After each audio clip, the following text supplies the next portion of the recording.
ఓం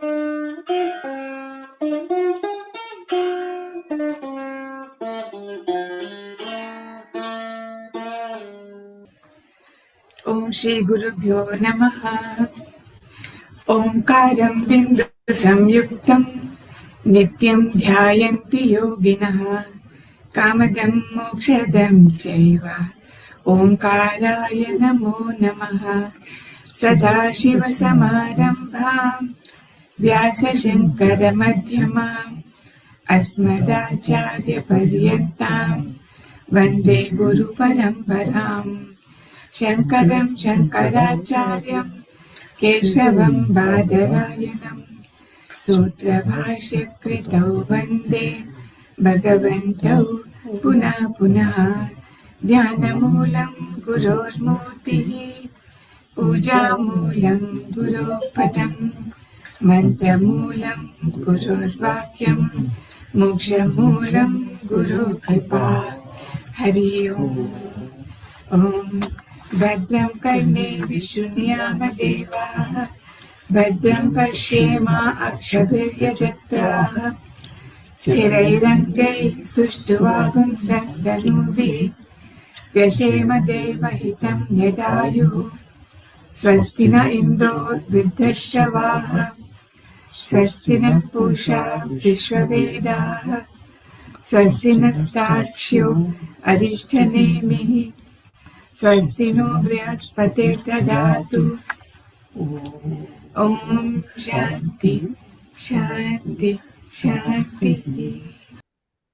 ఓం భద్రం కర్ణేభిः శృణుయామ దేవాః భద్రం పశ్యేమాక్షభిర్యజత్రాः స్థిరైరంగైస్తుష్టువాగం సస్తనూభిः వ్యశేమ దేవహితం యదాయుः. స్వస్తి న ఇంద్రో వృద్ధశ్రవాः స్వస్తి న పూషా విశ్వవేదాः స్వస్తి నస్తార్క్ష్యో అరిష్టనేమిः స్వస్తి నో బృహస్పతిర్దధాతు. ఓం శాంతిః శాంతిః శాంతిః.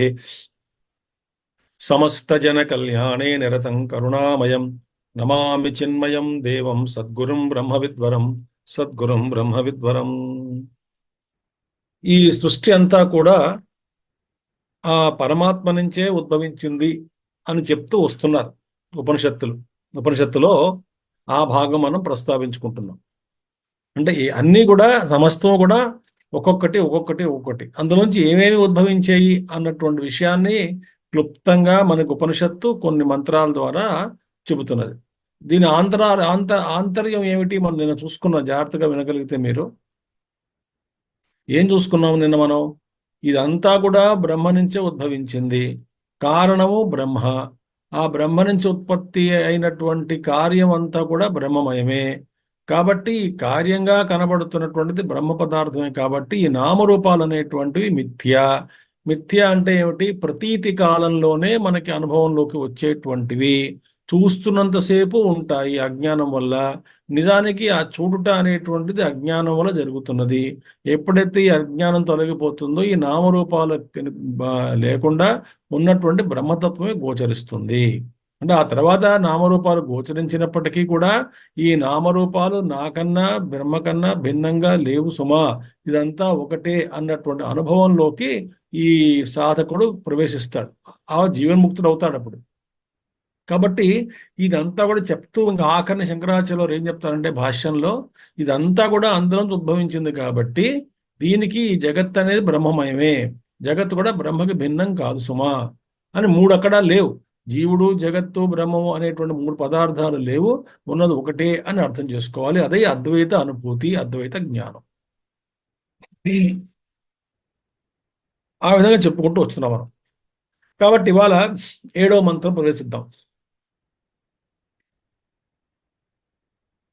తస్మాచ్చ దేవా బహుదా సంప్రసూతాః సాధ్యా మనుష్యాః పశవో వయాంసి ప్రాణాపానౌ వ్రీహయవౌ తపశ్చ శ్రద్ధా సత్యం బ్రహ్మచర్యం విధిశ్చ. తస్మాచ్చ దేవా బహుదా సంప్రసూతాః సాధ్యా మనుష్యాః పశవో వయాంసి ప్రాణాపానౌ వ్రీహయవౌ తపశ్చ శ్రద్ధా సత్యం బ్రహ్మచర్యం విధిశ్చ. ఇవన్నీ కూడా అందులోంచి ఉద్భవించాయి. ఏమిటది? మొట్టమొదటిది తస్మాచ్చ పురుషాత్ కర్మాంగభూతాః. ఈ యజ్ఞకు అంటే కర్మకు, కర్మలో యజ్ఞాంగ అంటే యజ్ఞంలో అంటే కర్మ అంటే యజ్ఞం, ఇక్కడ యజ్ఞంలో అంగాలైనటువంటివి ఏమిటవి? కర్మాంగ భూతాః. కర్మలో ఆ యజ్ఞంలో అంగములు అంటే ముఖ్యమైనటువంటి భాగాలు. అంటే యజ్ఞం చేస్తున్నామంటే ఏదో దేవతను ఉద్దేశించి చేస్తున్నాం కాబట్టి దేవతా స్వరూపం కూడా ఆ యజ్ఞంలోని కర్మాంగమే, అంటే ఆ భాగమే. ఎవరిని ఉద్దేశించి ఎవరికైతే మనం ఆహుతులు వేస్తున్నాం ఆ దేవత కూడా. కాబట్టి ఇవన్నీ కూడా కర్మాంగ భూతాహ. ఎవరు? దేవాహ, బహుధాహ. రకరకాల దేవతలు ఉన్నారు విశ్వంలో. మనం జాగ్రత్తగా ఈ మంత్రాలు అంటే ఈ కర్మకాండలో ఎప్పుడైనా మీరు వింటున్నప్పుడు కానీ, సంకల్పం కానీ, లేకపోతే ఆ మంత్రోచ్చారణ జరుగుతున్నప్పుడు కొన్ని మంత్రాలు జాగ్రత్తగా వింటే ఈ దేవతా పేర్లన్నీ కూడా మనం తలుచుకుంటూ ఉంటాం. యజ్ఞంలో వస్తే దేవతలందరూ తలుచుకుంటాం. ఏ యజ్ఞం చేసినా కూడా ముందు దశ దిక్పాలకులు వాళ్ళకి మనం ఆహుతులు వేస్తాం. నవగ్రహ దేవతలకు ఆహుతులు వేస్తాం. ఇంకా రకరకాల దేవతలు ఉన్నారు. కొన్ని క్రియల్లో, కర్మకాండల వాటిలో మనకి వసురూప, రుద్రరూప, ఆదిత్య రూప అనేటువంటి మంత్రాలు చదివి ఆ పిండ ప్రదానం చేస్తారు.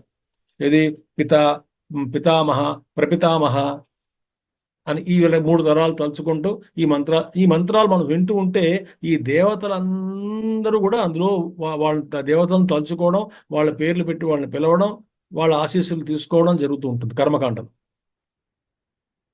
అందుకే బహుధా అన్నారు అక్కడ. అంటే దేవతాశ్రులు ఎంతమంది ఉన్నారంటే చాలా మంది ఉన్నారని అర్థం. బహుధా ఎంతో మంది ఉన్నారు దేవతాశ్రేణులు. ఎవరు వాళ్ళు? వసు ఆది గణ భేదేన. వసువులు, వసుదేవతలు. ఇప్పుడు వసురూపాహ, రుద్రరూపాహ, ఆదిత్యాహ ఇవన్నీ కూడా వాళ్ళ వాళ్ళ పేర్లే.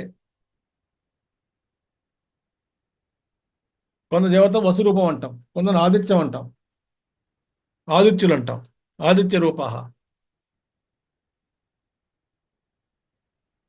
రుద్రరూపాహ, ఇలా అంటాం. కాబట్టి వసువాది గణభేదేన సంప్రసూతాహ సమ్యక్ ప్రసూతాహ. అలాగే వీళ్ళందరూ కూడా సమ్యక్ అంటే సరైనటువంటి విధానంగా, బలి ప్రకార్సే అంటే చక్కగా ఆ పురుషుడి నుంచి ఉద్భవించారు. వీళ్ళందరికీ కూడా చాలా కర్మలు చేయాలండి దేవతలు కూడాను. ఆ దేవతలు కూడా ఆ పని చేస్తూ ఉంటేనే ఈ విశ్వం అనేటువంటిది జగచ్చక్రం నడుస్తున్నది. ఒక మాట చెప్తాను. మనకి ఒక నాటకం చూస్తున్నాం అనుకోండి. ఒక నాటకం చూస్తున్నాం స్టేజ్ మీద. ఆ స్టేజ్ మీద జరుగుతున్నటువంటి నాటకం అంటే ఆ లైట్ కనబడుతున్నది, ఆ సెట్టింగ్లు మనకు కనబడుతున్నాయి. ఆ వెనకాతలు ఏం చేశారు, కుర్చీలు బదలు పెట్టారు ఆ రంగస్థలం పైన. తర్వాత నటులు, నటీమణులు అందరూ ఉన్నారు, మాట్లాడుతున్నారు. అబ్బా చాలా సామాగ్రి ఉందండి స్టేజ్ మీద, ఇవన్నీ కూడా సమకూర్స్తే కానీ వీళ్ళని సమకూర్చాలి, వస్తువులు సమకూర్చాలి, లైట్లు పెట్టుకోవాలి, ఫోకస్ పెట్టాలి, ఇంత జరిగితే కానీ డ్రామా జరగదండి అనుకుంటాం కదా. బానే ఉంది, కరెక్టే. కానీ తెర వెనకాతలు ఉన్నటువంటి విషయం మనకు అర్థమవుతుందా? అర్థం కాదు. ఆ తెర వెనకాతల చాలా మంది పనిచేస్తున్నారు దేవతలు. అంటే ఎంతోమంది ఆ కాస్ట్యూమ్ వేసేవాళ్ళు, మేకప్ వేసేవాళ్ళు, ఆ స్క్రిప్ట్ రాసేవాళ్ళు, వీళ్ళు మనకు కనబడరు కదా. కానీ వాళ్ళు లేకుండా ఈ డ్రామా జరగదు. అదేవిధంగా ఈ సృష్టి అనేటువంటి రంగస్థలం పైన దేవతలు అందుకనే కృష్ణుడు అంటాడు, దేవాన్ భావయత తే దేవా భావయంతు వహ పరస్పరం భావయంత శ్రేయ పరమవాప్స్యత అంటాడు కృష్ణుడు 3వ అధ్యాయంలో. మీరు దేవతలను ఆరాధించండి, సహకరించండి, దేవతలు మీతో సహకరిస్తారు. మీ పరస్పరం ఒకళ్ళొకళ్ళు పని చేసుకుంటూ, సేవ చేసుకుంటూ ఈ పృథ్వీ మీద వాళ్ళు సుఖంగా ఉంటారు, మీరు సుఖంగా ఉంటారు. మీరు భూమి మీద మీరు సుఖంగా ఉంటారు, ఆ దేవతలు వాళ్ళు సుఖంగా ఉంటారు, అందరికీ ఆనందంగా ఉంటుంది అని చెప్తారు. అందుకని ఇక్కడ సంప్రసూతాహ సమ్యక్ ప్రసూతాహ. సాధ్యాహ దేవ విశేషాహ. సాధ్యులు అనేటువంటి వాళ్ళు ఒక స్పెషల్ డివైన్ దేవతలు, వాళ్ళు స్పెషల్ దేవతలు. వాళ్ళ గురించి వాళ్ళు చేసేటువంటి కొన్ని పనులు ఉంటాయి సృష్టిలో. అందుకే దేవ విశేషాహ అన్నారు. ఒక విశేషమైనటువంటి దేవత, సాధ్యులు వాళ్ళు. వాళ్ళు డైరెక్ట్గా మానవులతోటి మానవ జాతికి కానీ భూలోకానికి కానీ డైరెక్ట్గా వాళ్ళు చేసేటువంటి పనుల కన్నా ఈ సృష్టిలో ఇండైరెక్ట్గా కొన్ని పనులు వాళ్ళు చేస్తున్నారు. అంటే మనకి వాళ్ళకి మధ్య చాలా అంతర్యం ఉంది. సాధ్యులు వాళ్ళందరూ కూడా. సాధ్యాహ దేవ విశేషాహ. ఇంకా తర్వాత ఏమిటి? మనుష్యాహ. వీళ్ళందరూ అందులో వచ్చినటువంటి వాళ్ళే, ఆ పురుషుడి నుంచి వచ్చినటువంటి వాళ్ళు వీళ్ళందరూ కూడాను. మనుష్యాహ కర్మ అధికృతాహ. మనుషులంటే ఎవరు అంటే కర్మకి అధికారులుగా ఉన్నటువంటి వాళ్ళు, కర్మాధికారులు. అంటే మనకి ఈ కర్మ అనేటువంటిది మనుషులకి ఒక కేవలం వాళ్ళ అధికారులు, కర్మలో అధికారులు, కర్మాధికారులు అయినటువంటి మనుష్యులు. తర్వాత పశవః గ్రామ్యాః అరణ్యాః. అంటే ఈ గ్రామంలో తిరిగేటువంటి జంతువులు, అరణ్యంలో తిరిగి సంచరించేటువంటి జంతువుల్లోనూ ఉన్నటువంటి పశువులు అన్నీ కూడా అందులో ఉద్భవించిన వాళ్ళు పశువులు అంటాం. అవి కూడా ఆ పరమాత్మ నుంచి ఉద్భవించినటువంటివే. వయాంసి పక్షిణః. పక్షులు. తర్వాత జీవనం చ మనుష్యాదీనాం ప్రాణాపానౌ.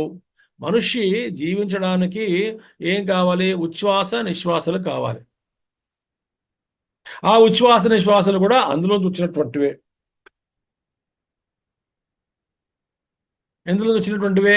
ఆ పరమాత్మ నుంచి వచ్చినటువంటివే. అలాగే వ్రీహి యవౌ అవిర్హర్ధౌ. హవిస్సుకి అంటే హోమాలకి చేసేటప్పుడు ఇవన్నీ మనకు కావాలి కాబట్టి ఏమిటది? వ్రీహి యవ. వ్రీహి అంటే ప్యాడీ, యవ అంటే బార్లీ. ఇలాంటివన్నీ కూడా అవసరం. మళ్ళీ అవన్నీ కూడా అందులో అంటే ఇవన్నీ కూడా యజ్ఞం కోసమే పుట్టాయి. వ్రీహి యవౌ అవిర్హర్ధౌ తపశ్చ. తపశ్చ. తపశ్చ చూడండి ఇక్కడ.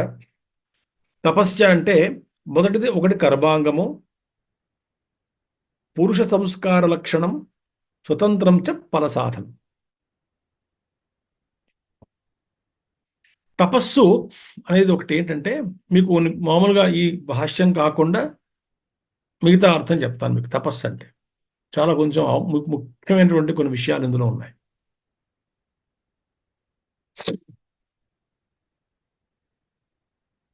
తపస్సుకి తితిక్షకి తేడా ఏమిటి?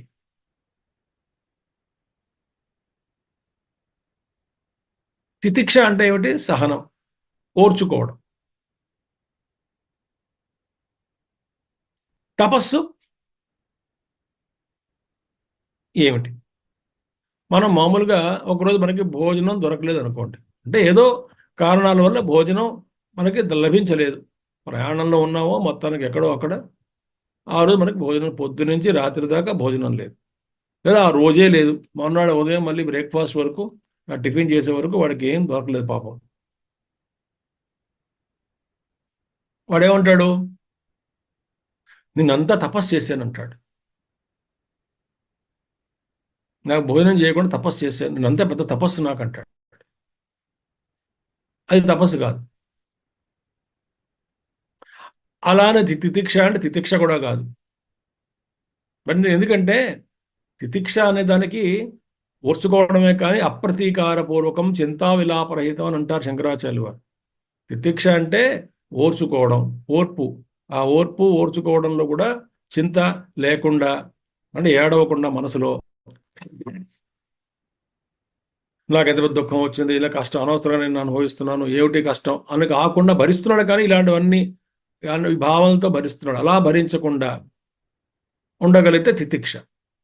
నిన్న వాడు అలా ఉన్నాడు అనుకోండి, అది తపస్సు కాదు, తితిక్ష అయింది. అంటే తితిక్ష అంటే మనకి అనుకోకుండా కలిగినటువంటి పరిస్థితుల్ని ఎదుర్కోవడానికి ఉన్నటువంటి సామర్థ్యము, దాని తితిక్ష. అందులో ఎదుర్కోవడానికి కావాల్సిన ఓర్పు తితిక్ష. వాలంటరీ కాదు, వాడు సంకల్పం చేసి భోజనం చేయలేదు అనుకోండి, అది తపస్సు అయింది. అది భోజనం ఉంది ఇంట్లో, అందరూ భోజనం చేస్తున్నారు. మనకి అసలు ఏది పదార్థాలు ఇష్టమో ఆ పదార్థాలే ఒంట్లో అందరూ వండుకుంటున్నారు, చక్కగా తింటున్నారు, మన ముందే తింటున్నారు, ఆ వాసన తగులుతున్నది నాకు, అయినా కూడా నేను తినలేదు. అది తపస్సు. అది వాలంటరీ.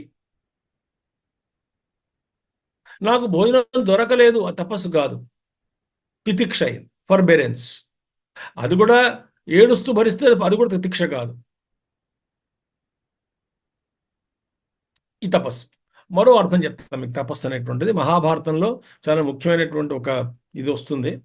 తప్ ఆ, మనసశ్చ ఐంద్రియాణం చహి ఐకాగ్ర్యం హి పరమం తపః అంటారు అక్కడ. మనసు, ఇంద్రియముల యొక్క ఏకాగ్రత, ఈ రెండింటిని కూడా ఒకే లైన్లో తీసుకొచ్చి ఏకాగ్రంగా దాని ఏకాగ్రతని సాధించడం అనేటువంటి చేస్తే అది తపస్సు. అంటే ఇంద్రియములు, మనస్సు కూడా ఒకటే లైన్లోకి రావాలి. అంటే ఒకటే లక్ష్యం మీద ప్రసరించాలి. అలా ఉంచుకుంటూ తాడు మీద నడుస్తున్నట్టుగా అనమాట. ఈ 5 ఇంద్రియాలు, మనసు 6 కలిపి ఒకటే ఇంద్రియ, ఒక తాడు మీద బ్యాలెన్స్ చేస్తున్నట్టుగా ఎలా ఉంటుందో రోప్ బ్యాలెన్స్, రోప్ వాకింగ్ లాగా అన్ని కూడా ఒకటే లక్ష్యంలో పెడితే ఎటువంటి వైపు మళ్ళకుండా సహకరిస్తూ ఉంటే ఆ విధంగా మెయింటైన్ చేయడం అనేటువంటిది తపస్సు. అది అది తపస్సు అన్నారు. మనసశ్చ ఇంద్రియాణం చహి ఐకాగ్ర్యం పరమం తపః. ఎక్కడుంది అంటే మహాభారతంలో వస్తుంది, శాంతి పర్వంలో వస్తుంది తపస్సు. ఇక్కడ చూడండి చక్కగా తపస్సు అంటే ఏమిటో.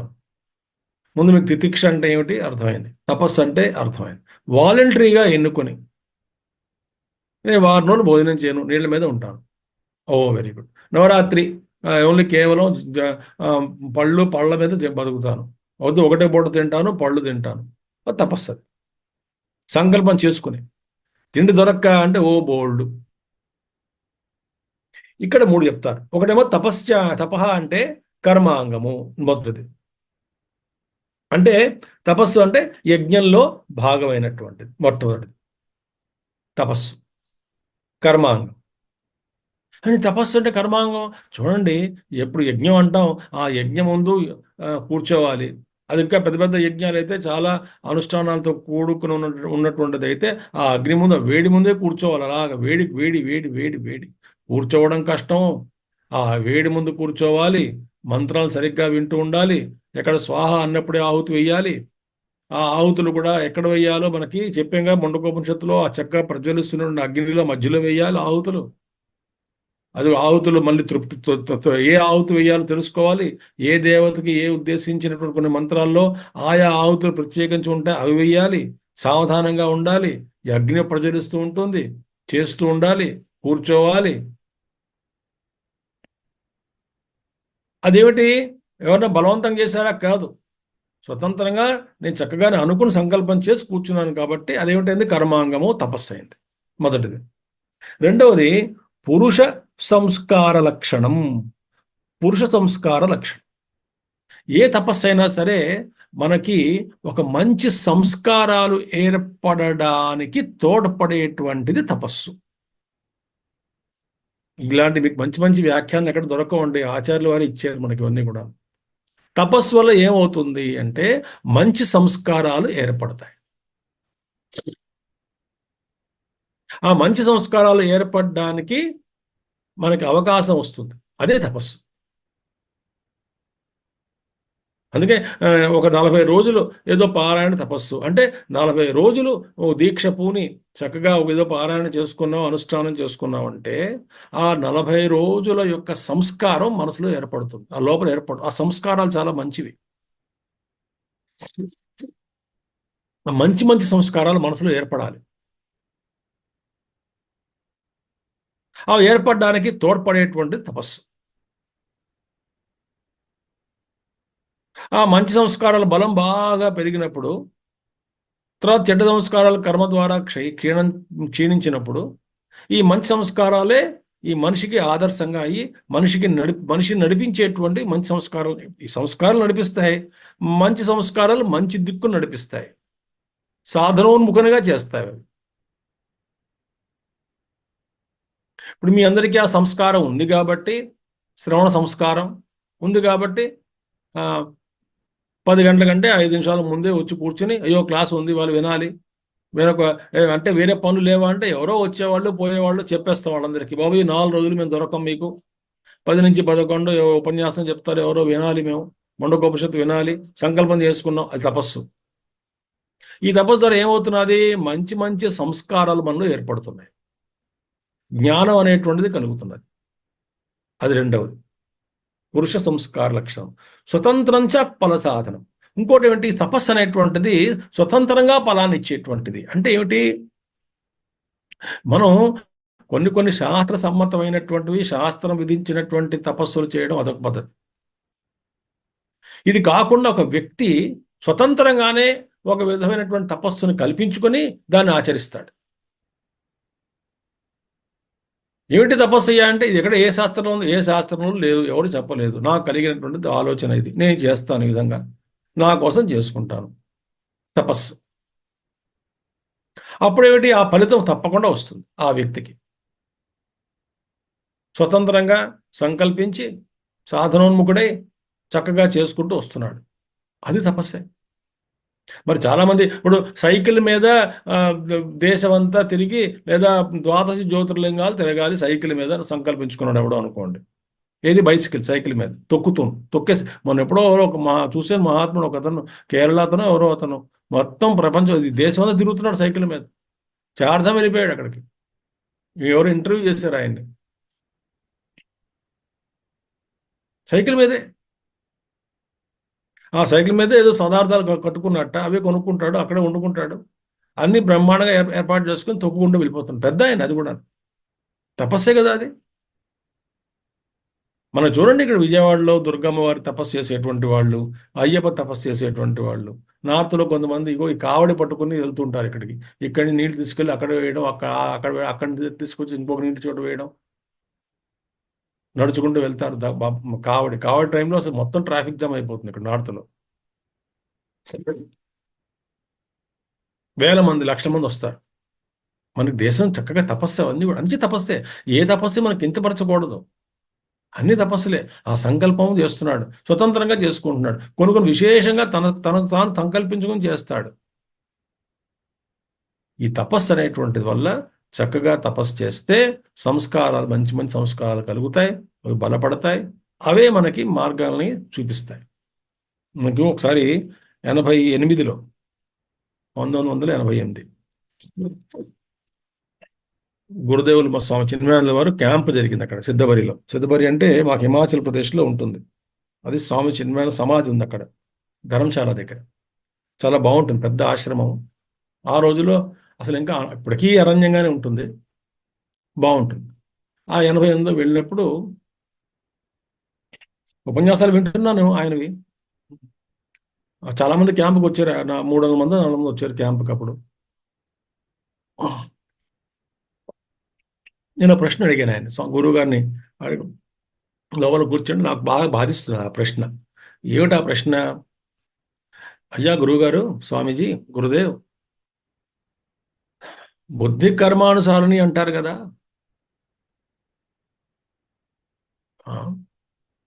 అంటే మన కర్మల్ని, అంటే ఇక్కడ వాసన, ఇక్కడ కర్మ అంటే వాసనని బట్టే బుద్ధి. మీరు అది చెప్తారుగా, బిఎంఐ చార్ట్లో వి influences the intellect is cause hesitation in the mind causes and the action, body through body the action, all చెప్తారు కదా మీరు చార్ట్లో.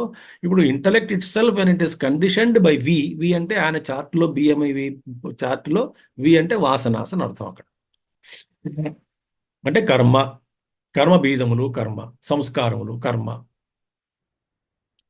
Intellect it self is conditioned by we అంటే బుద్ధికి స్వతంత్రత లేదు కదా. బుద్ధి స్వతంత్రం లేదంటే ఏమిటి? ఆ కర్మకు అధీనంగా ఉంది. కర్మ అంటే ఇక్కడ వాసనకు అధీనంగా పనిచేస్తుంది కదా. అందులో ఎటువంటి సంస్కారాలు అటువంటి బుద్ధులే పుడతాయి కదా. మరి అలాంటప్పుడు ఇంకా నేను స్వప్రయత్నం అనేటువంటి చేసి నేను ఎలా ఆత్మోన్నతి పైకి పెడతాను అని అడిగితే ఆయన శ్రద్ధగా విని, ఇంతసేపు చెప్పలేదు, ఒక పెద్దవాళ్ళకి ఒక ముక్కు చెప్పి సరిపోతుంది. స్వామీజీ, బట్ కర్మానుసారిని, బుద్ధి కర్మానుసారిని, we is then intellect it self is condition, then how to progress అని అడిగాను. అంతే, ఇలాగే మాట్లాడిగాను 88లో. ఆయన అన్నారు, చూసి నవ్వి అన్న వేర్లాగా నవ్వి, then suffer that will turn you towards him అన్నారు. దెన్ సఫర్ అన్నారు. అంటే ఏమిటి అక్కడ? ఆ పాత కర్మలు ఈ బుద్ధిలో అవి ఆ కోరికల రూపంలో పుట్టింపజేస్తాయి. తద్వారా మనకు వచ్చేటువంటిది ఏమిటి అంటే బాగా అనుభవం. ఆ అనుభవమే మనిషిని మారుస్తుందండి. కొన్ని కొన్ని విషయాల్లో అనుభవమే మారుస్తుంది.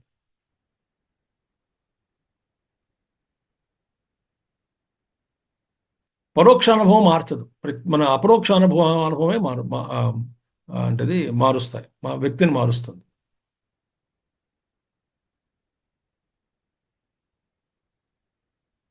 తపస్సు చాలా తపస్సు చేయగా చేయగా తపస్సే అసలు మన ఋషుల సంపద అంతా తపస్సేనండి. తపస్సే. మరో విషయం చెప్తాను మీకు. అంటే ప్రస్తావన వచ్చింది కాబట్టి చెప్తున్నాను. I'm not deviating from the topic. నేను స్వామీజీ ఎన్ని చెప్పుకుంటూ పోతున్నారు అనుకోవద్దు. యుధిష్ఠిరుడు మహాభారతంలో ఆ సభాపర్వం జరిగిన తర్వాత ద్రౌపదీదేవికి అవమానం జరిగిన తర్వాత ఈ 5గురు పాండవులు, తర్వాత ద్రౌపది, కొంతమంది పరిచారకులు వీళ్ళందరూ ఉన్నారు. వాళ్ళతో పాటు రథాలు ఎక్కి బయటకు వచ్చేసారు ఈ హస్తినాపురం నుంచి. చాలా బాధపడుతున్నారు పాపం. వీళ్ళందరూ కూడా ఉద్వేగాలకి గురయ్యారు. చాలా ఉక్రోషాలతో నిండి ఉన్నారు. ఈయన ఇంకా ముఖ్యంగా అర్జునుడు, భీముడు వీళ్ళందరూ కూడాను. ఆ బయటకు వచ్చిన తర్వాత అక్కడ వనంలో పడుకున్నారు బయట. అక్కడ సాయంత్రకాలం ఏదో ఊరికి వెళ్ళి అదే ఆ వనంలో పడుకున్నారు. ఈ నలుగురు పడుకున్నారు. ఈ హస్తినాపురంలో ఉన్నటువంటి చాలా మంది ప్రజలు ధర్మరాజు దగ్గరికి వెళ్ళారు. ఆ అడవిలోకి వెళ్ళి, అయ్యా ధర్మరాజా, ఇలాంటి దుర్మార్గుడి రాజ్యంలో మేము ఉండము, మీ దగ్గరికి వస్తా ఉన్నారు, మీతోటే ఉంటా ఉన్నారు. ధర్మరాజు అన్నాడు, అయ్యా నేను గృహస్థుణ్ణి, క్షత్రువుణ్ణి, రాజుని, కానీ నా మీరందరూ కూడా నాతో 1000 మంది, 10 మంది 20 మంది కాదు, 1000 మంది. ఎంతమంది 1000 మంది మీరు నాతో వస్తారంటే మీ అందరికీ భోజనం ఎవరు పెడతారు, వసతులు ఎవరు కల్పిస్తారు? నేనేం చేయలేను మీకు, నేనే దుఃఖంలో ఉన్నాను. నేనేమైనా ఆధారపడాలంటే మా తమ్ముళ్ళ మీద ఆధారపడాలి నేను. ఇలాంటి పరిస్థితుల్లో నన్ను ఇలాగ ఇబ్బంది పెట్టకుండా దయచేసి మీరు ఎక్కడి నుంచి వచ్చారో అక్కడికి వెళ్ళిపోండి అని చెప్తాడు. వాళ్ళు ఒప్పుకోరు. మా అంతా మేమే చూసుకుంటాం, మా భోజనం మేమే ఏర్పాటు చేసుకుంటాం, మీ దగ్గర ఉంటేనే మాకు సాధన, యజ్ఞ, యాగాది కర్మలు బాగా జరుగుతాయి, సాధన బాగా జరుగుతుంది, ఎందుకంటే మీరు ధర్మస్వరూపులు, ఎక్కడే ధర్మం ఉందో అక్కడే మాకు శాంతి ఉంటుంది అని వాళ్ళు మొదలుపెట్టారు. ఈ యుధిష్ఠిరుడు, నాయన నన్ను వదిలే మహాప్రభో, మన వదిలేండి బాబు అని, ఈ నలుగురు లేపాలి, మీ అందరికీ భోజనాల కోసం చేయాలంటే మళ్ళీ మా భీముడు అర్జునుడిని పట్టుకోవాలి, నకుడు సహోదరుని పట్టుకోవాలి, నేను మళ్ళీ ద్రౌపది వండాలంటారు. ఇవన్నీ అవధ మాతల్లో మహాప్రభు వెళ్ళిపోండి అంటాడు. ఇలా చెప్తూ ఉంటే అక్కడ సౌనకుడు వచ్చి, అలా కాదయ్యా, ఒక పని చేసుకో, యుధిష్ఠిర గుర్తుపెట్టుకో, ఏదైనా సరే తపస్సు ద్వారా సాధించవచ్చు, యోగం ద్వారా సాధించవచ్చు అంటాడు. యోగం అంటే తపస్సు. ఇక్కడ యోగం ద్వారా సాధించవచ్చు అని ఒక మాట చెప్పి వెళ్ళిపోతాడు. ఈయనకి అర్థం కాదు, నేను బాధల్లో ఉంటే ఇంకా యోగం అంటాడేమిటి, తపస్సు అంటాడేమిటి అని ఆ పురోహితులైనటువంటి ధౌమ్య ఋషికి దగ్గర, ధౌమ్యుడు పురోహితుడు పాండవులకి, అక్కడికి వెళ్ళి నమస్కారం చేసి, నేనే దుఃఖంలో ఉన్నాను, ఈ పరిస్థితులు వీళ్ళందరూ నా మీద పడ్డారు ఏంటి, ఇప్పుడు బ్రాహ్మణులందరూ కూడాను, వాళ్ళు సాధన చేసుకోవడానికి నేను కల్పించాలట ఈ అడవుల్లోనూ, ఏమైనా అర్థం ఉన్నదా మహాప్రభు, నన్ను కాపాడండి. ఆయన మళ్ళీ దౌనకుడు అంటాడు, తపస్సు చేయండి, తపస్సు ద్వారా మీకు అన్నీ వస్తాయి, యోగం చేయండి అంటాడు. ఇప్పుడు నేను యోగం చేసే పరిస్థితుల్లో ఉన్నానా? అసలు ఏమిటి ఆయన చెప్పేది, ఏమిటి చెప్పదలుచుకునేది ఏమిటి నాకు అర్థం కాలేదంటే, ఆయన చెప్పేది నిజమే, నువ్వు యోగాభ్యాసం అంటే యోగం తపస్సు చేస్తే, ఈ తపస్సు ద్వారా సాధించలేనటువంటిది ఏదీ లేదు, మన తపస్సే మన సంపద, యోగమే మన సంపద, ఋషి సంపద అంతా యోగమే అని చెప్పి, అప్పుడు సూర్యోపాసన చెప్తే వారం రోజులకి సూర్యుడు ప్రత్యక్షం అవ్వడం, ఇంతమంది భోజనం పెట్టడానికి అక్షయ పాత్ర ప్రసాదించడం. అక్షయ పాత్ర వీళ్ళ కోసం అడగలేదు, 5గురికి బ్రేక్ఫాస్ట్, లంచ్, డిన్నర్ తినడానికి ఎంతమంది కోసం అడిగాడు ధర్మరాజు మహానుభావుడు. ఆ సూర్యుడు ప్రత్యక్షమై అక్షయ పాత్ర తీసుకొని సరిగ్గా 12 సంవత్సరాలు ఉంటుంది, ఇందులో ఎంత వండితే అక్షయంగా మారుతుంది. 2 మెతుకులే వండండి పప్పు, అంత పప్పు అయిపోతుంది. ఎంతమంది కావాలో అంత పప్పుగా అండాలు మార్చేస్తే ఉండదు, అక్షయం అవుతుంది. ఇంత కూర చేయండి, ఇంతే కూర చేయండి, అంతగా ఏది వండినా ఇందులో అక్షయంగా మారి అందరికీ కూడా సరిపోతుందని చెప్తాడు. 12 సంవత్సరాలే ఉంటుంది అంటాడు. అది కూడా ఎందుకని 13వ సంవత్సరం ఇది అవసరం లేదు కాబట్టి, అజ్ఞాతవాసంలో. అంటే మన దేశంలో మన సద్గురు శివానందమూర్తి గారు ఎప్పుడు మాతో చెప్తూ ఉండేవారు, ఆయన ఏమంటారు, అయ్యా మన ఋషి సంపద అంతా కూడా మన యోగమే నాయన, యోగమే నాయన, యోగమే. యోగం ద్వారానే సాధించారు ఋషులందరూ కూడా. వాళ్ళకి ఏం కావాలన్నా యోగమే.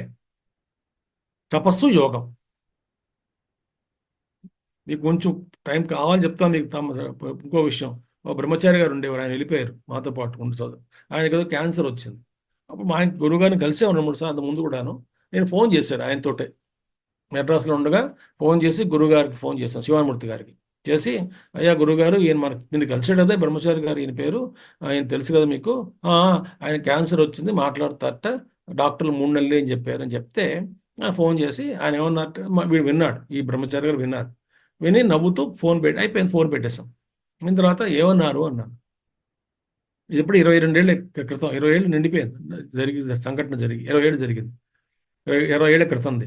ఆయన ఏమన్నారంటే, ఆయన అన్నారట శివామూర్తి గారు, you are A Brahmachari, either you conquer the disease through yoga or exit the body consciously అన్నారట. అంతేగాని డోంట్ సఫర్ అన్నారు. ఎంత ఉపదేశం చూడండి అది. అది మన ఋషి సంపద, అది మన యోగం. కాబట్టి వాళ్ళకి ఏం కావాలన్నా యోగం మీద ఆధారపడ్డారు ఋషులు. తపస్సే మన బలం. ఆర్ష సంపద ఏమిటి అంటే యోగమేట. అందుకే కానీ స్వతంత్రం చ ఫల సాధనంలో ఇన్ని విషయాలు దాగి ఉన్నాయి. ఇంకా తర్వాత చూడండి, శ్రద్ధ. కొన్ని మంచి పదాలు ఉన్నాయి, సార్ చెప్పుకోవాలి మనం. శ్రద్ధ అంటే యత్పూర్వక సర్వ పురుషార్థ సాధన ప్రయోగ చిత్త ప్రసాద ఆస్తిక్య బుద్ధి. ఇన్నున్నాయి శ్రద్ధ. మామూలుగా శ్రద్ధ అంటే ఏమిటి, మనం ఏమనుకుంటాం, మామూలుగా వచనం ఏమిటి అంటే శ్రద్ధ plus that which is holding you up for good. ఇంకొక మామూలుగా ఏమిటి, శాస్త్రస్య గురువాక్యస్య సత్యబుద్ధి అవధారణం అంటాం. అంటే శాస్త్రం మీద గురువు మీద విశ్వాసం అనేటువంటి శ్రద్ధ అని అంటాం. ఇక్కడ చూడండి మనకి ఇచ్చినటువంటి నిర్వచనం ఏమిటి అంటే శ్రద్ధ యత్పూర్వక సర్వపురుషార్థ సాధన ప్రయోగ. ఏ పని చెయ్యాలన్నా కూడా, ఏ యోగం ఏ కర్మ చెయ్యాలన్నా కూడా ఏమిటది, ఏ పురుషార్థం అంటే సెల్ఫ్ ఎఫర్ట్. ఏది చేయాలన్నా కూడా దానికి సాధనంగా ఉండేటువంటిది మొట్టమొదటి సాధనం యత్పూర్వక. దేని ద్వారా ముందు ఉంచుకుని ఈ సాధనలన్నీ మనం చేయగలుగుతామో, దేని ముందే ఉండాలి, శ్రద్ధ ఉండాలి. శ్రద్ధ అనేటువంటి కాంపొనెంట్ ఉంటేనే యత్పూర్వక, అది ముందు పెట్టుకుని తద్వారానే మనం ఏదైనా సాధించగలం. ఈ శ్రద్ధలో లోపం ఉందంటే అసలు సాధనే జరగదు. కాబట్టి యత్పూర్వక సర్వపురుషార్థ సాధన ప్రయోగ అంటే అన్ని పురుషార్థాలకి సాధనంగా మొట్టమొదటిగా ఉన్నటువంటి కాంపోనెంట్. ఇంగ్లీష్ పదం వాడుతున్నాను కావాలని. అది ఏమిటది అంటే శ్రద్ధ.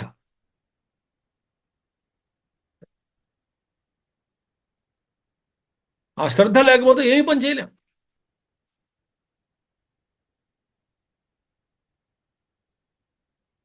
అసలు మన దగ్గర మరొకటి కర్మణ్యేవాధికారస్థలో, అది పెద్ద శ్లోకం, అది అర్థం చేసుకోవడానికి కొంచెం బాగా నిగూఢమైన అర్థాలు చాలా ఉన్నాయి అందులో. కానీ ఇక్కడ శ్రద్ధ అనేటువంటిదే మన అధికారం. అంటే శ్రద్ధలోనే మన శ్రద్ధలో లోపమా అనేటువంటిది మన చేతిలో ఉంది. మళ్ళీ ఫలితాలు మన దగ్గర లేవు. ఈ శ్రద్ధ అనేటువంటిది మన చేతిలో ఉంది కాబట్టి మన చేతిలో ఉన్నటువంటి కాంపోనెంట్ సరిగ్గా పనిచేయించాలి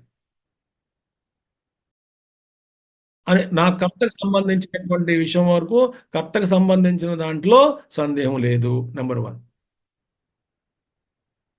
రెండవది మార్గం. ఈ మార్గానికి అంటే సాధనం. సాధ్యం వేరు, సాధ్యం లక్ష్యం. ఈ సాధనం ఏది మార్గం, దాని గురించి కూడా, దాని విషయంలో కూడా ఎటువంటి సందేహం లేదు. కాబట్టి ఆ విషయంలో కూడా చిత్త ప్రశాంతంగా ఉంది, చిత్తం శాంతిగా ఉంది. చేయగలనా లేదా అనేటువంటి సందేహం లేదు. కానీ నా కర్తకు సంబంధించిన విషయంలో కూడా చిత్తం శాంతిగా ఉంది. లక్ష్యం సరి అయినదా కాదా అన్న విషయంలో కూడా సందేహం లేదు. కాబట్టి చిత్తం ప్రశాంతంగా ఉంది. వచ్చేటువంటి ఫలితం ఆ విషయంలో కూడా సందేహం లేదు. కాబట్టి చిత్తం ప్రశాంతిగా ఉంది.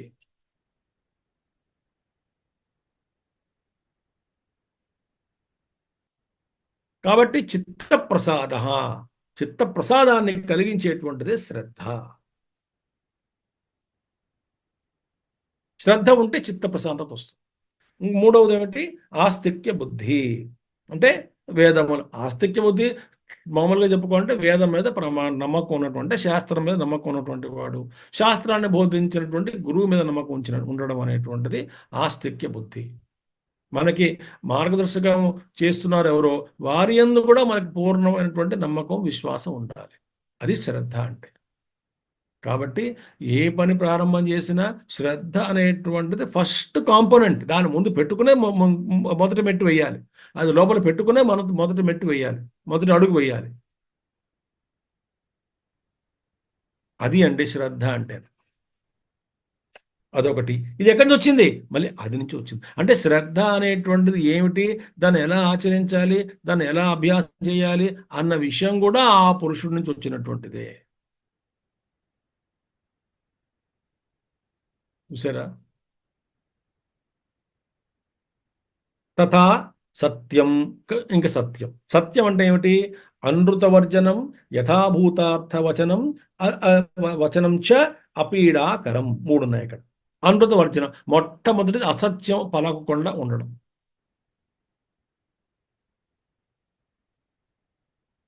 పెద్దవాళ్ళు ఏమన్నారంటే కొన్ని విషయాల్లో, కొన్ని ధర్మ సూక్ష్మాలు. మొట్టమొదటిది అసలు అసత్యం పలకకుండా ఉండడం అనేటువంటిది అభ్యాసం చేసుకోవాలి. మౌనంగా ఉండవచ్చు, ఉండమన్నారు కొన్ని విషయాల్లో. మౌనంగా ఉంటే మంచిదే. కొన్ని విషయాల్లో సత్యాన్ని చెప్పడం అనేటువంటిది, చెప్పడం వల్ల కొంత ఎవరికో నష్టం కలుగుతుంది, చెప్పకూడదు అని అనుకున్నప్పుడు మౌనంగా ఉండమన్నారు. ఎవరో కూర్చున్నాడు, ఎవరో దొంగలు ఒకడు వెంబడిస్తున్నాడు, చంపడానికి వెంబడిస్తున్నాడు. వాడు పరిగెడుతూ ఇటుపక్క తిరిగాడు. అక్కడ మహాత్మా ఎవరు చూశాడు. వాళ్ళు దొంగలు వచ్చారు. ఎవరిని చూసావా పరిగెత్తడం అంటే ఆయన మాట్లాడలేదు. ఇటెళ్ళాడా అటెళ్ళాడా అంటే మౌనంగా ఉన్నట్టు ఆయన. ఎందుకని? నిజం చెప్తే వాడు చచ్చిపోతాడు, అబద్ధం చెప్తే నాకు లోటు, అధర్మం అయిపోతుంది. కాబట్టి ఏమన్నాడు, కొంతమంది ఏం చెప్పారు, మౌనంగా ఉండమన్నారు. ఏమీ మాట్లాడద్దు. వాళ్ళు అడిగి వెళ్ళిపోయారు.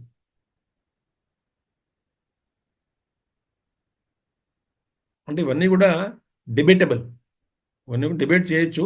ఈ debate I'm not going to encourage debate on this. కొన్ని సూచనలు ఇవ్వడం జరుగుతుంది శాస్త్రాల్లో కూడా.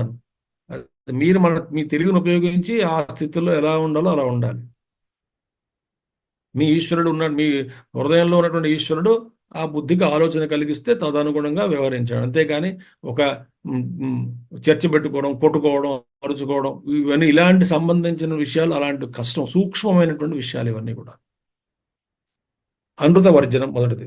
యథాభూతార్థ వచనం రెండవది. టెల్లింగ్ ద ట్రూత్ అంటే సత్యం పలకడం, ఉన్న విషయం చెప్పడం. ఉన్న సత్యం బ్రూయాత్ ప్రియం బ్రూయాత్ అని మన శ్లోకం ఉంది కదా. అది సత్యమపి అప్రియం న బ్రూయాత్, సత్యం అప్రియమపి న బ్రూయాత్. అలా మన ఒక సుభాషితం ఉంది. ఇంకొక మొట్టమొదటి విషయం ఏంటంటే సత్యం పలకాలి, కానీ అన్ని సత్యములు పలకన అవసరం లేదు. ఇది మనం అర్థం చేసుకోవాలి. నిజం చెప్పాలి, కానీ అన్ని నిజాలు చెప్పక్కర్లేదు. నిజం చెప్పాలంటే పని కట్టుకుని నిజం చెప్పక్కర్లేదు. కొన్ని నిజాలు చెప్పనవసరం లేదు.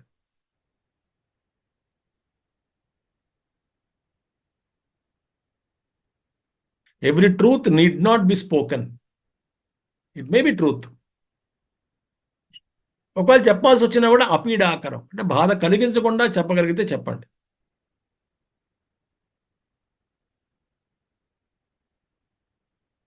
ఎవరో ఇంకా 24 గంటల్లో ప్రాణం పోతుందని డాక్టర్ గారు చెప్పారు. వాడి దగ్గరికి వెళ్ళి చచ్చిపోతావట, రేపు పొద్దున ఉండవు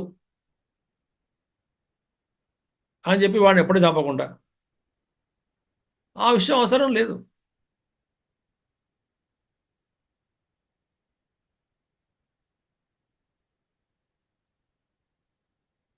ఆ వర్రీ అంతా ఎందుకు, భగవన్నామస్మరణ చేసుకో. భూమి మీద ఎవరు శాశ్వతం, ఎవరు కాదు కదా. అంతా బాగుంటుంది, నమ్మకం ఉంచు, నమస్కారం చేసుకో, నువ్వు బాగుంటావు అంతే. నువ్వు బాగుంటావంటే వాడు ఏ విధంగా అర్థం చేసుకున్నాడో చేసుకోనివ్వండి, నువ్వు మట్టుకు బాగుంటావు అంతే. మీరు బాగుంటారు అన్నారు కానీ వాడు వెళ్ళిపోయాడు పొద్దున్నే.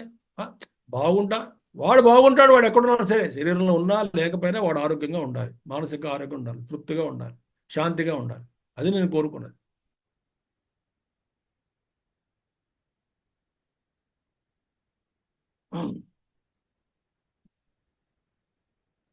కాబట్టి సత్యం అనృతవర్జనం యథాభూతార్థవచనం చ అపీడాకరం. ఎవరికి బాధ కలిగించకుండా యథార్థాన్ని పలకడం అనేటువంటిది నేర్చుకోవాలి. అది కూడా అవసరమైతే చెప్పాలి, పలకాలి. అన్ని సత్యాలు పలకక్కర్లేదు. పని కట్టుకుని వాడి దగ్గర పోయి ఒక నిజం చెప్తాను, వాడి దగ్గర పోయి ఇంకో నిజం చెప్తాము, ఇలాగే కొంపలు అంటించేస్తున్నారు చాలామంది ఊరుకోక.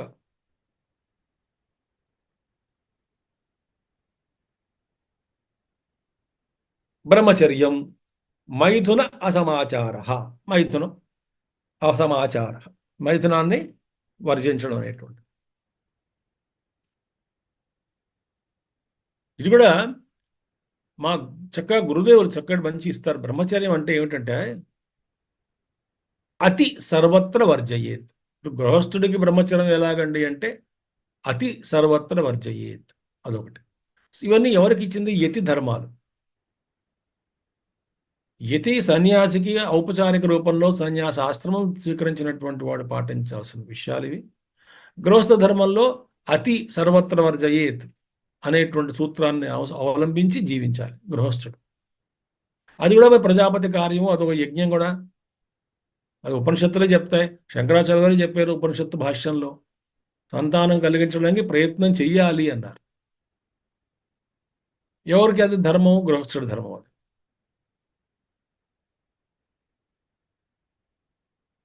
కాబట్టి అది ఎవరికి ఉద్దేశించింది? అది గృహస్థుడికి ఎలా పాటు గురుదేవ్ అంటుండే ఆ రోజుల్లో, పాత కామెంటరీ కాబట్టి, too much listening to radio also is breaking the ఓ బ్రహ్మచర్య అంటుండేవారు గురుదేవులు.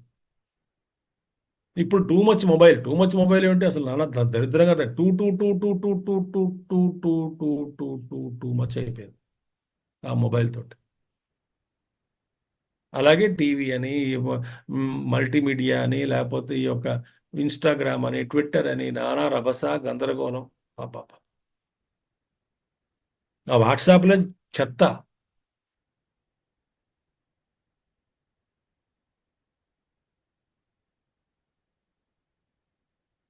ఇదంతా కూడా బ్రహ్మచర్య భంగమే.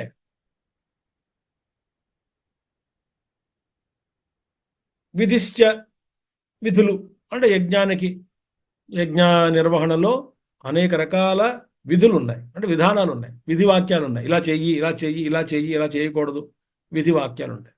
విధి అంటే విధానాలు. ఉపనిషత్తు శాసిస్తుంది, వేదం శాసిస్తుంది, ఇలా చెయ్యి, ఇలా చెయ్యకూడదు అని. ఆ విధులు ఇవన్నీ కూడా ఎలా వచ్చింది? ఎవరు శాసించారయ్యా, ఎవరు చెప్పారయ్యా ఇదంతా అంటే ఆ పరమాత్మ నుంచే వచ్చినటువంటి, ఆయనే ఇచ్చాడు ఈ మార్గాలన్నీ కూడా. మార్గాలు ఇచ్చాడు, గురువులను చూపిస్తున్నాడు. 7వ అధ్యాయంలో మరి మనం ప్రస్తావించడం జరిగిందో తెలియదు కానీ, మీరు ఏ దేవతను ఆరాధిస్తున్నావో ఆ దేవతను ఆరాధించడానికి కావలసినటువంటి శ్రద్ధ నేను ఇస్తాను. ఒక శ్లోకం. ఆ నేనిచ్చినటువంటి శ్రద్ధ ద్వారా నీకు ఏ దేవతని ఆరాధించాలని అనుకుంటున్నావో ఆ దేవతను ఆరాధించడానికి కావలసినటువంటి శ్రద్ధను ఆయన నేను ఇస్తున్నానన్నాడు. దేవత ఎవడు? నేను ఇస్తున్నానన్నాడు కృష్ణుడు. మొదటిది. ఆ శ్రద్ధ ద్వారా ఆ దేవతను ఆరాధించి ఆ దేవత ద్వారా పొందేటువంటి ఫలితాలు ఏవైతే ఉన్నాయో ఆ దేవతకి ఎవడిచ్చాడు ఆ ఫలితాలు? ఆ శక్తి. ఆ దేవత ద్వారా ఆ ఫలితాలు నీకు అందించేటువంటి వాడు కూడా నేనే అన్నారు కృష్ణుడు. ఆ దేవత ద్వారా ఆ దేవత ఫలితాలు ఇచ్చిందండి అనుకుంటాం. దేవత ఫలితాలు ఇవ్వలేదు. దేవత స్వతంత్రుడు కాదు, దేవత. మరి ఆ వెనకాతలు నేనున్నాను, నా ద్వారానే నేనే ఆ దేవత ద్వారా ఆ ఫలాన్ని అందింపజేశాను. ఎందుకని? ఈశ్వరుడే కర్మ ఫలదాత. స తయా శ్రద్ధయా యుక్తః తస్య ఆరాధనమీహతే లభతే చ తతః కామాన్ మయా ఏవ విహితాన్ హి తాన్. నేనిచ్చినవే నాయన ఫలితాలు.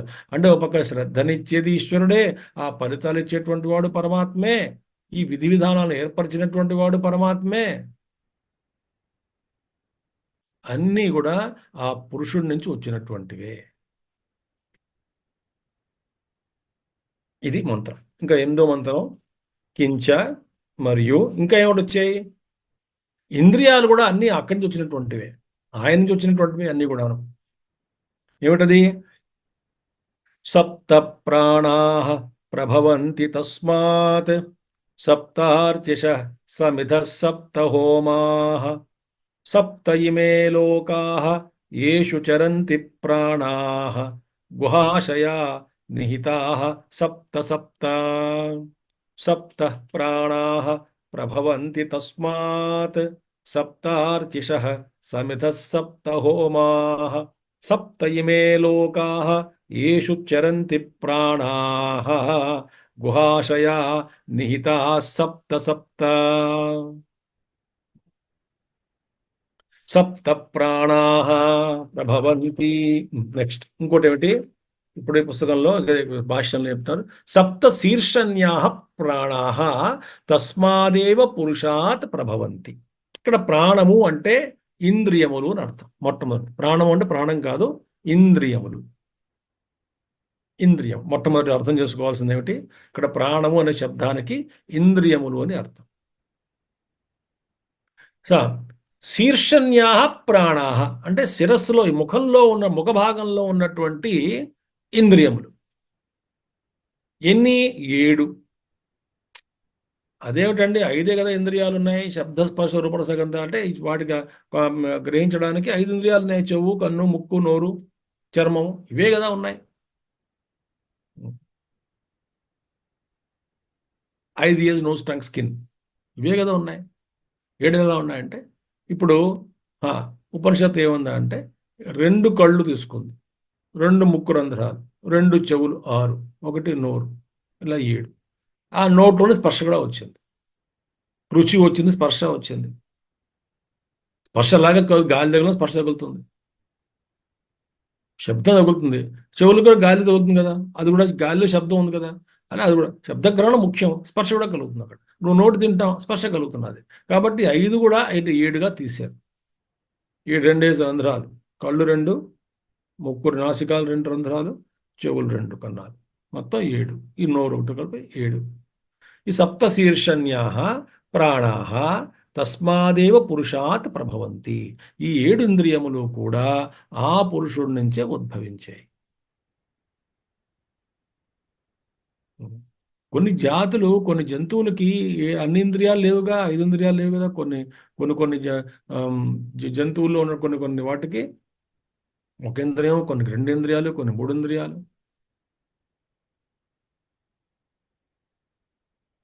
కొన్నికి 1 ఇంద్రియం అనేక భాగాలుగా ఉంటుంది. కళ్ళు, ఎన్నో కళ్ళు, కాళ్ళు, చాలా కాళ్ళు ఉంటాయి కొంతమందికి, కొన్ని జంతువులకి. సృష్టి క్రమం. తేషాంచ సప్తార్చిషః దీప్తయః స్వవిషయ అవద్యోతకాని. తేషాం సప్త అర్చిషః. అర్చిషః అంటే ఇక్కడ చైతన్యం. దీప్తయతి అంటే ఈ వీటి ద్వారా వచ్చేటువంటి స్ట్రీమ్స్ ఆఫ్ కాన్షియస్నెస్ అని చెప్పుకోవచ్చు, కాంతి కిరణములు. దీనికి మనకి దక్షిణామూర్తి స్తోత్రంలో ఈ శ్లోకం వస్తుంది చూడండి. నానా చిత్రఘటోధర స్థిత దీప ప్రభాభాస్వరం జ్ఞానం యస్య తు చక్షురాదికరణ ద్వారా బహిస్పందతే. నానా ఛిద్ర ఘట ఉదర స్థిత దీప ప్రభాభాస్వరం.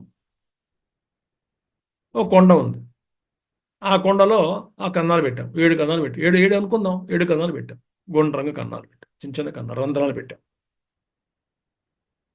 అందులో ఒక దీపాన్ని వెలిగించి దీపకొండలో పెట్టాం. రాత్రి అయింది అనుకోండి, సుస్పష్టంగా కనబడుతుంది. ఈ రాత్రి చీకట్లో ఆ దీపాన్ని వెలిగించి క్యాండిల్నో కొవ్వొత్తునో వెలిగించి అందులో పెడితే ఈ దీపపు కాంతి ఏడు జ్వాలగా బయటకు వస్తాయి లేదా ఆ రంధ్రాల నుంచి వస్తాయి, 7 కిరణాలు కనబడతాయి.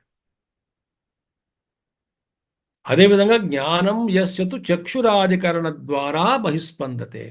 ఈ జ్ఞానం అనేటువంటిది, ఈ లోపల చైతన్యం అనేటువంటిది ఈ ఇంద్రియముల ద్వారా 7 జ్వాల, దాన్నే సప్త అర్చిష అంటే దీప్తయ అన్నారు ఇక్కడ. అంటే 7 రకాలుగా ఉన్నటువంటి కాంతులు, వెలుగులు. విచిత్రం, లోపల ఒకటే చైతన్యం, జాగ్రత్తగా వినండి. చైతన్యం ఒకటే లోపల. ఆ చైతన్యం, ఈ దీపం ఒకటే ఆ లోపల కొండలో ఉన్నది. 7 రకాలుగా బయటకు వస్తుంది, 7 కిరణాలుగాను. ఈ మనలో ఉన్న చైతన్యం ఒకటే ఉన్నది, కానీ ఆ చైతన్యం ఈ కళ్ళ ద్వారా బయటికి వస్తున్నప్పుడు అది రూపాన్ని చూడగలుగుతుంది. అదంటే ఏమిటప్పుడు ఈ కళ్ళ యొక్క స్వభావం ఏదైతే ఉన్నదో, వాటి లక్షణం ఏదైతే ఉన్నదో చూచుట అనేటువంటిది అది భాషింపబడుతున్నది. దేనివల్ల? ఆ చైతన్యం వల్ల. అంటే తన స్వభావం ఏమిటి? కళ్ళ స్వభావం చూచుట అనేటువంటిది స్వభావం. ఆ స్వభావం బయటకు వస్తున్నది. దేనివల్ల? ఈ కాన్షియస్నెస్, చైతన్యం అనేటువంటిది లోపల నుంచి వెలుగుతూ అది కళ్ళ ద్వారా బయటకు వచ్చినప్పుడు ఆ కళ్ళ యొక్క స్వభావం ఏదైతే ఉన్నదో, చూచుట అనేటువంటి ధర్మం ఏదైతే ఉన్నదో ఆ ధర్మం అనేటువంటిది వ్యక్తం అవుతున్నది. అప్పుడు చూచుట అనేటువంటిది సంభవిస్తున్నది. అదే చైతన్యం చెవుల ద్వారా బయటకు వస్తున్నప్పుడు చెవుల యొక్క ధర్మము, స్వభావం ఏమిటి? వినుట అనేటువంటిది. కాబట్టి ఈ చెవులు అనేటువంటిది ద్వారా ఆ చైతన్యం బయటకు వస్తున్నప్పుడు చెవులు అదేమిటి? వినుట అనేటువంటి సంభవిస్తున్నది. కాబట్టి ఇవన్నీ కూడా ఆయా విషయ వస్తువులను ప్రకాశింపజేయడానికి ఈ గోళకాల ద్వారా ఆ లోపల ఉన్నటువంటి చైతన్యం ప్రసారమే 7 దీప్తయ, అవే అర్చిష అన్నారు ఇక్కడ. సప్త అర్చిష. ఈ మంత్రం, ఈ మంత్రం మనకి మహానారాయణ ఉపనిషత్తులో వస్తుంది. యాక్చువల్గా అక్కడ కూడా ఉంటుంది. అక్కడ చూడండి, దహర విద్యలో అణోరణీయాన్ మహతో మహీయాన్ ఆత్మా గుహాయాం నిహితోస్పజంతో తమకృతం పశ్యతి వీత శోకో ధాతు ప్రసాదాన్ మహిమానమీశం సప్త ప్రాణా ప్రభవంతి తస్మాత్ సప్తాశిష సమిధ సప్త జిహ్వా సప్త ఇమే లోకా ఏషు చరంతి ప్రాణా గుహాశయాన్ నిహితా సప్త సప్త. అది మంత్రం. ఇది ఎక్కడొస్తుంది? మహానారాయణలో వస్తుంది ఇదే మంత్రం.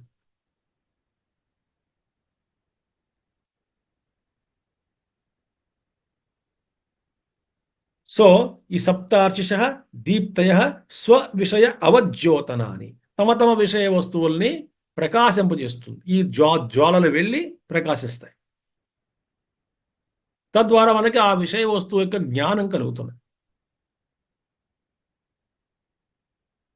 తథా సప్త సమిధ, అలాగే సప్త సమిధులు. సమిధులు అంటే సప్త విషయా, 7 విషయ వస్తువులు. 7 అంటే కుడి కన్నుతో చూసేటువంటిది, ఎడం పక్క కన్నుతో చూసేటువంటి, అలా చూసుకుంటే సప్త విషయములు. ఈ సప్త విషయములు కూడా అంటే విషయ వస్తువులు కూడా అందులో వచ్చినటువంటి ఆ పురుషుడి నుంచి ఉద్భవించినటువంటివే. సప్త సమిధ అన్నారు వీటిని. ఎందుకు సమిధ అంటే ఏంటంటే, మన సమిధ అంటే ఏమిటి? అది కాలిపోతుంది. అది సమిధ అనేటువంటి వేస్తే అది కాలుతూ ఆ ప్రకాశాన్ని అందిస్తుంది కదా, అనే కదా. మరి ఇక్కడ చూడండి, సప్త విషయా విషయైర్హి సమిధ్యంతే ప్రాణా. ఇక్కడ అదేమిటండి? తథా సప్త సమిధ సప్త విషయా అన్నారు. ఈ సప్త సమిధలు సప్త విషయములు అన్నారు కదా, అవి సమిధలతో ఎందుకు పోల్చారు విషయ వస్తువుల్ని? అంటే ఈ విషయ వస్తువులు చూడండి ఏమంటున్నారు, విషయైర్హి సమిధ్యంతే ప్రాణాహ. ఈ విషయ వస్తువులు ఏం చేస్తాయి? ఈ విషయ వస్తువులే ఇంద్రియాలని ప్రచోదనం చేస్తుంటాయి. అంటే ఇంద్రియాలను ప్రేరేపిస్తుంటాయి. ఏది? విషయ వస్తువులు. ఇంద్రియాల్లో ఒక విధమైనటువంటి ఉత్సాహము, చైతన్యము, ప్రకాశవంతంగా తయారవడానికి కారణం ఏమిటి అంటే ఆ విషయ వస్తువులు. ఆ విషయ వస్తువులు ఏం చేస్తున్నాయి? విషయ వస్తువులు చూసి కనబడుతూ ఆ ఇంద్రియాలని ప్రేరేపిస్తుంటాయి. అవి అవి ఆ ఇంద్రియాలు యాక్టివ్ అవుతున్నది. కాబట్టి వీటి సమిధలు అన్నారు. ఈ సమిధ ద్వారా అది ప్రకాశింపబడుతున్నది. అంటే ఇంద్రియాలలో ఒక చైతన్యాన్ని కలిగిస్తుంటాయి ఈ విషయ వస్తువులు. అంతేగా మరి. నేను ఉదాహరణ చెప్తున్నాను మీకు. నేను ఇక్కడ నార్త్లో ఉంటాను, ఎక్కడో ఉత్తర దేశంలో ఉంటాను.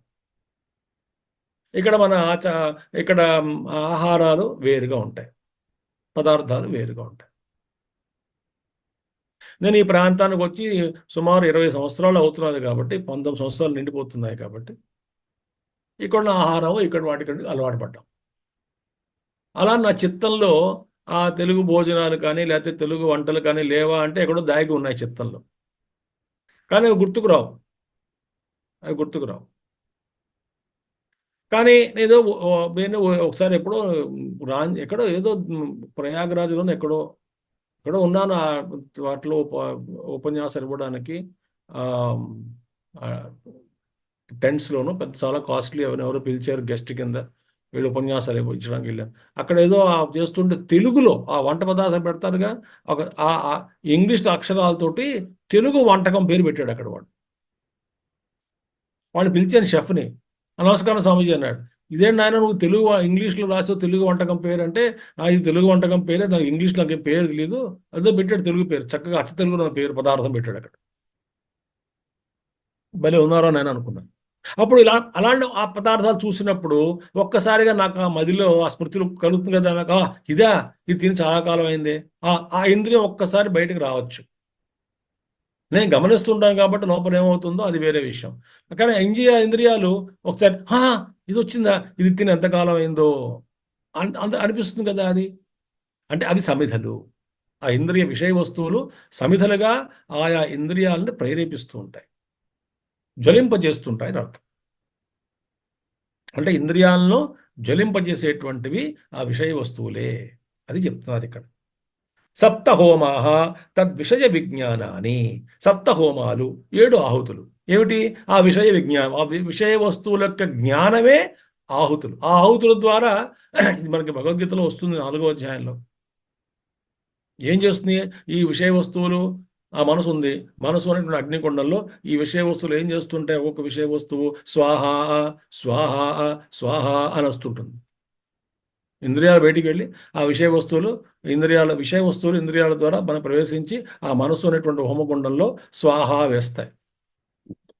ఎప్పుడైతే స్వాహ అంటుందో మన మనసు బుమ్ జ్వాలలు, అగ్నిలో ఆ హోమంలో నెయ్యి వేస్తే బగ్గన ఎలా పెరుగుతుందో అదేవిధంగా మన మనసు కూడా భుక్ భుక్ భుక్ అలాగా జ్వలిస్తూ ఉంటుంది. శాంతి ఎక్కడ ఉంటుంది? ఇంకా చిత్తంలో. ఎందుకని? ఈ విషయ వస్తువులు అంత కంట్రోల్ ఉంటాయి. అవసరం, వ్యవహారానికి అవసరం, లేకపోతే వ్యవహారమే ఉండదు. దానికి మనం బానిస అవుతున్నావా లేదా అనేటువంటిది ఒక సాధకుడి యొక్క అది సాధన.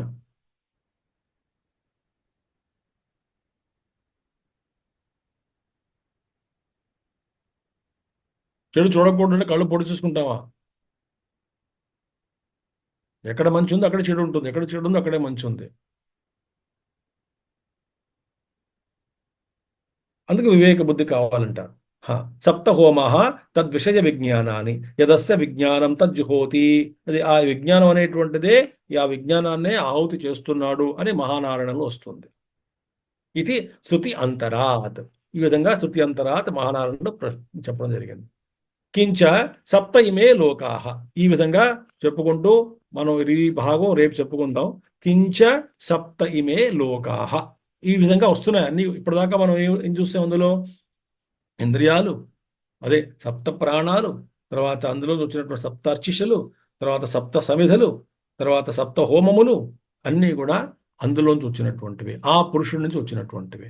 అలాగే లోకములు అంటే గోలకములు, అవి కూడా అందులో వచ్చినటువంటివే. ఇవన్నీ కూడా అందులోంచి వచ్చినటువంటివి అని చెప్పి భాష్యంలో మనం చదువుకుందాం. రేపు మనం చదువుకుందాం ఇది. తర్వాత రేపు మనం ఇక్కడ మొదలు పెడదాం. కించ సప్తైమే లోకాహ అని అటువంటి ఒక పారాగ్రాఫ్ నుంచి మనం చదువుకుందాం రేపు. ఇవాళకి ఇక్కడ ముగిస్తాను నేను. ఓం పూర్ణమదః పూర్ణమిదం పూర్ణాత్ పూర్ణముదచ్యతే పూర్ణస్య పూర్ణమాదాయ పూర్ణమేవావశిష్యతే. ఓం శాంతి శాంతి శాంతి. హరి ఓం.